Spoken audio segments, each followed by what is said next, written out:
Dr. Kale Aaron adjusted the straps of his backpack and stepped carefully over the jagged rocks of the Zaire forest. Mist clung to the alien trees, their branches curling like the fingers of some enormous hand, and the air smelled faintly metallic, tinged with the scent of ozone. This planet had been the subject of many reports, strange illnesses spreading through the native vril population. A species humans had long feared for their vampiric tendencies and unpredictable aggression. Kale was here not to fight, but to heal. He paused, checking his scanner. It flickered, giving him a faint pulse of life signs. A single heartbeat. Weak. Shallow. A life barely clinging to existence. Kale's pulse quickened.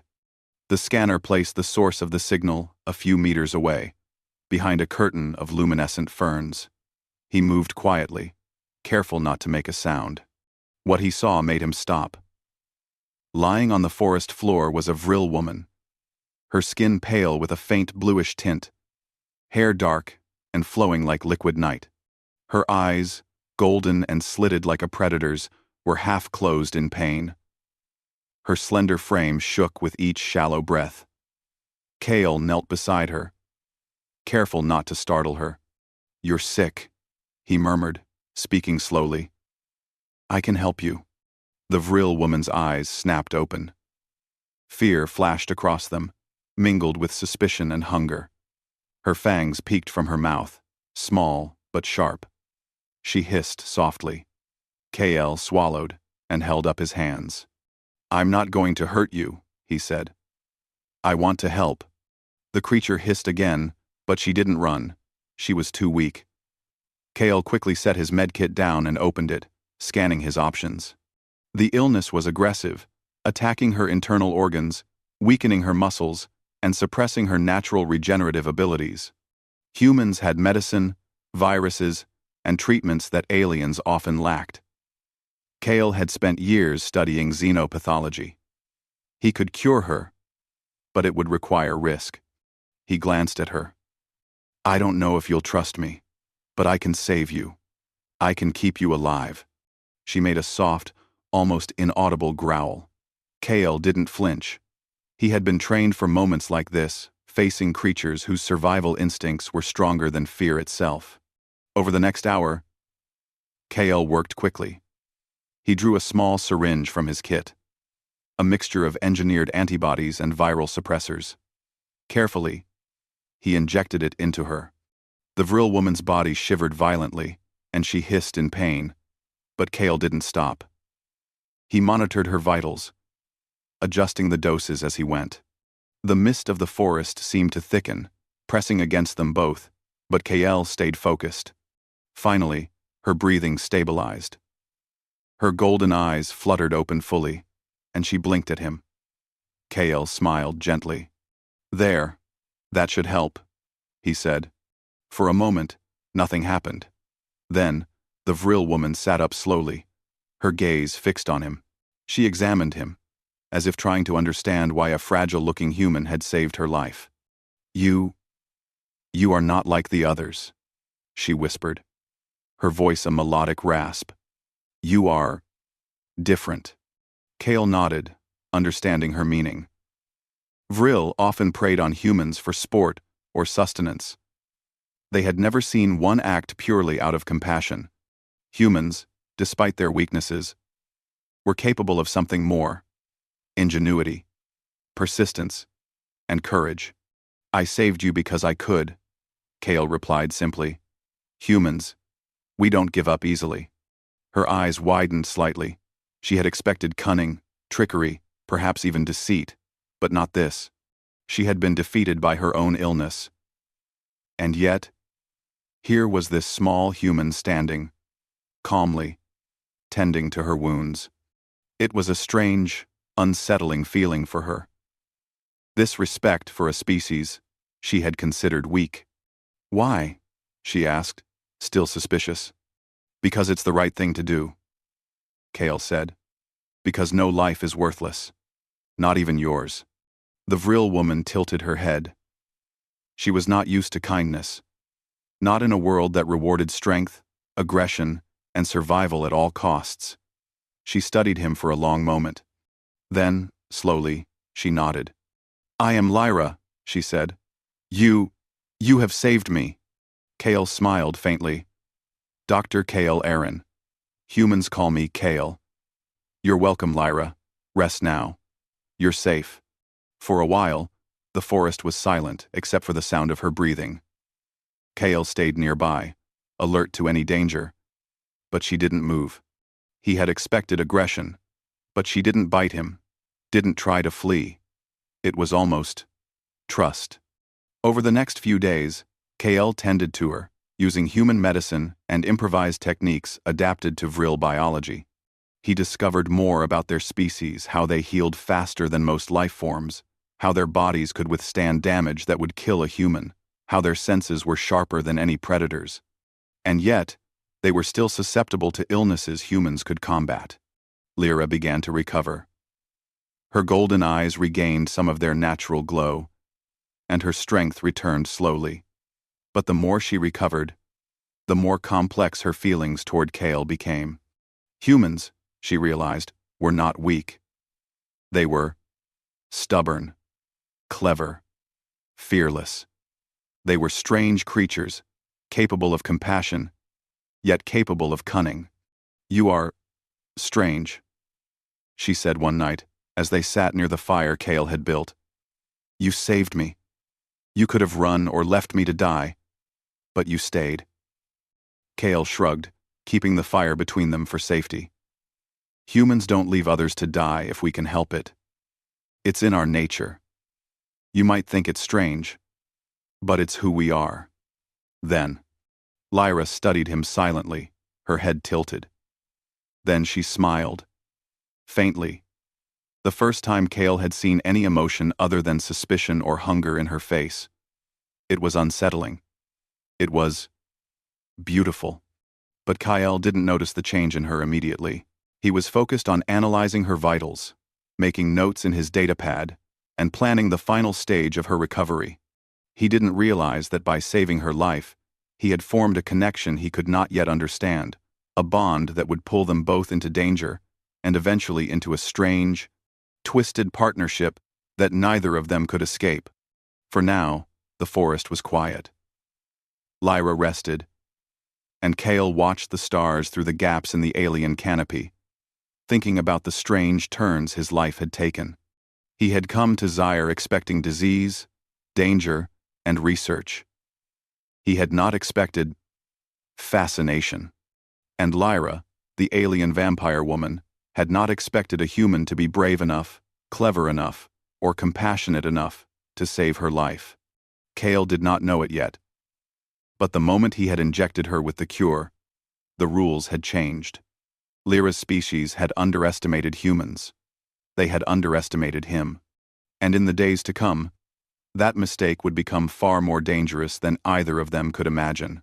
For now, all that mattered was that Lyra was alive, and Kale had proven, once again, why humans survived where others failed, not because they were the strongest, or the fastest, or the most deadly, but because they were clever, stubborn, and capable of something alien in its own way heart. And that was enough. For the moment, Kyle had thought the most dangerous part of helping Lyra was the illness that had nearly killed her. He had been wrong. A few days after her recovery began, the air around the Zyre forest grew heavy with an unfamiliar tension. Lyra moved with more confidence now, her golden eyes bright and alert. Her strength had returned quickly, faster than any human could have anticipated. And Kale found himself both fascinated and cautious. He knew the Vril were predators, their instincts sharp, their reflexes deadly. Yet he had grown comfortable around her. Perhaps too comfortable.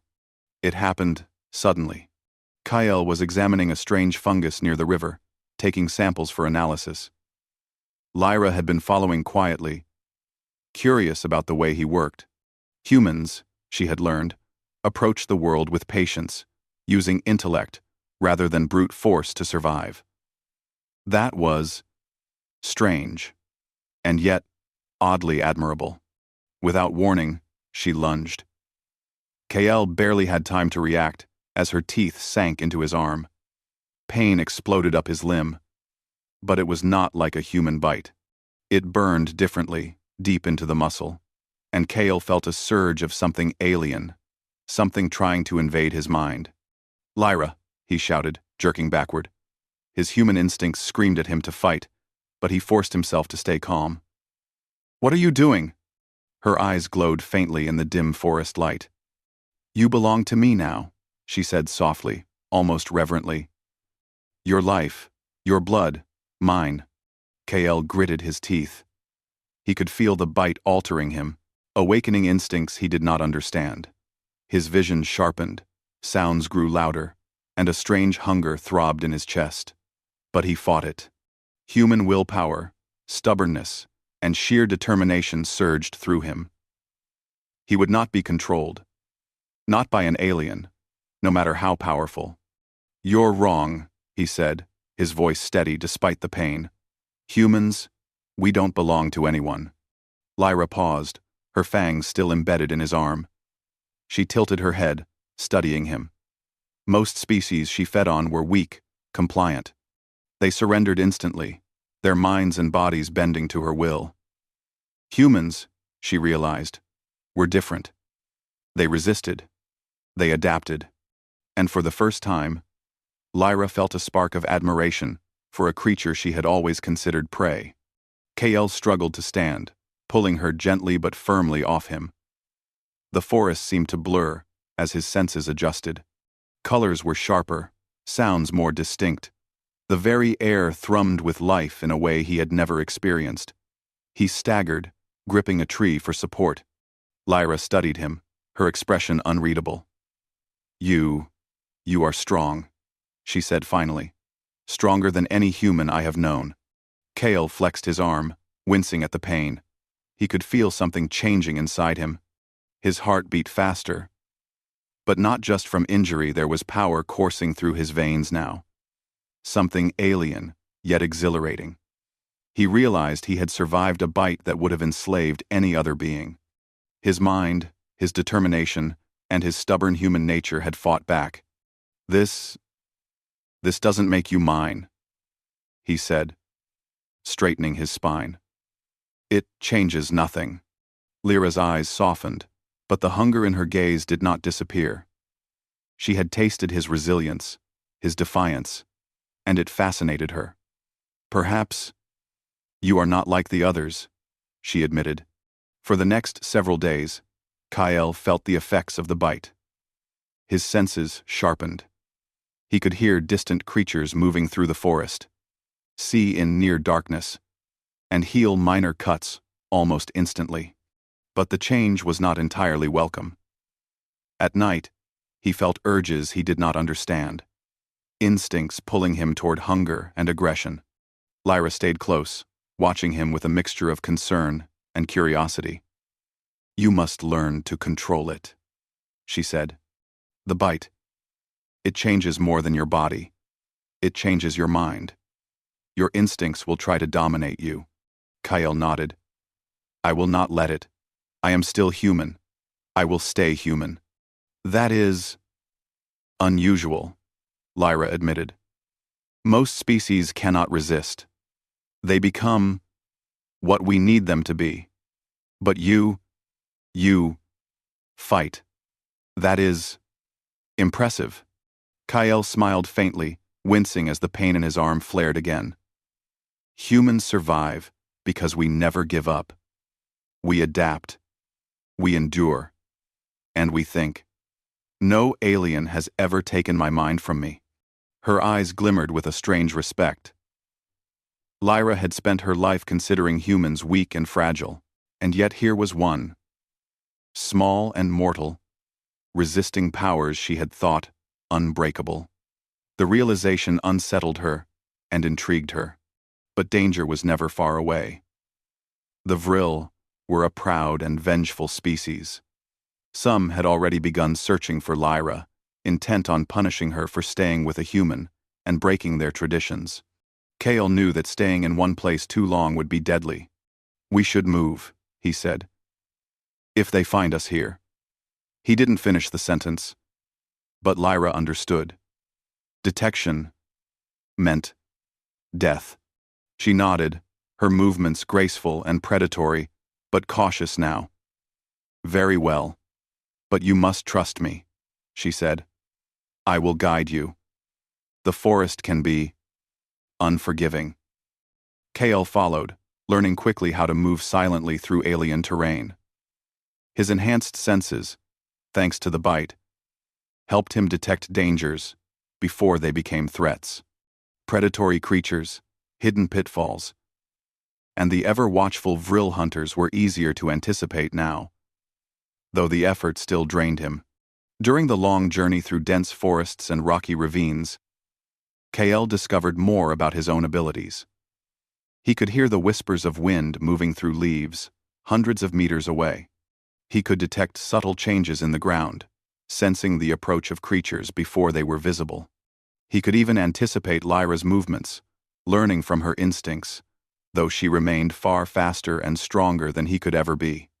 Yet the bite had not taken his mind. His thoughts remained his own, sharp and human. He realized that the human brain, small and seemingly fragile, was remarkably resilient. It could adapt in ways no other species could, resisting domination while simultaneously learning from the invader's strength. You are fascinating, Lyra said one evening, as they rested beside a glowing river. The water reflected her golden eyes and the faint shimmer of his enhanced senses. You are human, and yet, you have survived what should have broken you. You fight, you resist, and you learn. How? How is that possible? Kael looked at her calmly. Humans survive because we refuse to be weak. We face what others fear. We endure, and we never stop thinking. That is why we live, why we thrive, and why we endure, even when others would fall. Lyra was silent for a long time. She had been a predator all her life, accustomed to domination and fear. But humans were different. They were clever, resourceful, and unpredictable. She had underestimated them for centuries, and Kael had proven her wrong. But admiration did not erase danger. Lyra's people were still hunting, and Kael's body still reacted unpredictably to the bite. He knew he could not remain passive. He had to adapt, fight, and outthink every obstacle. Human ingenuity was now his greatest weapon. That night, as Kael slept lightly beside Lyra, he felt the bite's effects stir within him. Hunger, power, awareness, all mingled with his human heart and mind. He realized something profound. Humans could endure, not because they were the strongest, but because their minds and spirits were unbreakable. And now, more than ever, he would need that strength to survive the coming storm. For Lyra, the experience was equally transformative. She had bitten countless prey before, but none had resisted like Kael. None had survived without surrendering their mind. And for the first time, she felt uncertainty and fascination toward a human. Perhaps they were not weak. Perhaps they were dangerous in ways she had never imagined. The forest was silent, but both of them knew that danger was never far. Kael had survived the bite, but survival was only the beginning.